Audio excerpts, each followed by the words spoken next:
Puducherry is known for Siddha medicine and holistic health care.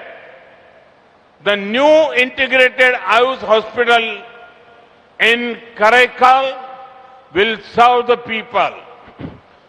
நண்பர்களே, எந்த ஒரு நாடும் அதன் அடிப்படை மனித சக்தி ஆரோக்கியமா இருக்கும்போதுதான் முன்னேறும். மக்கள் நல்லா இருந்தாதான் நாடு முன்னேறும்.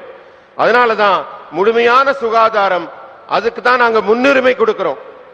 எல்லாருக்குமே சுகாதார வசதி எளிதாவும் கிடைக்கணும், எங்கேயும் கிடைக்கணும், குறைந்த செலவுல கிடைக்கணும். இதைத்தான் நோக்கி நாங்க பாடுபடுறோம், முயற்சி எடுக்கிறோம். ஆயுஷ்மான் பாரத் திட்டம் ஏற்கனவே இந்தியா முழுவதும் இருக்க கோடிக்கணக்கான குடும்பங்களுக்கு இந்த கனவை எல்லாம் நிறைவேற்றி வருகிறது. முக்கியமா ஒண்ணு சொல்றேன், புதுச்சேரியில் இருக்க எந்த ஒரு குடிமகனும் சிகிச்சைக்காக பக்கத்தூருக்கு போகணுங்கிற நிலைமையே வரக்கூடாது. இன்னும் கூட சொல்ல போனா மத்த ஊர்ல இருக்கவங்க புதுச்சேரிக்கு போனா நல்ல ட்ரீட்மெண்ட் கிடைக்கும்னு இங்க வரணும். புது வீடு கட்டுறேன், என்ன டைல்ஸ் போடலாம்? ஹர்ஷா டைல்ஸ் வாங்க. இது ஆர்டினரி இல்ல, எக்ஸ்ட்ராஆர்டினரி. ஹர்ஷா டைல்ஸ்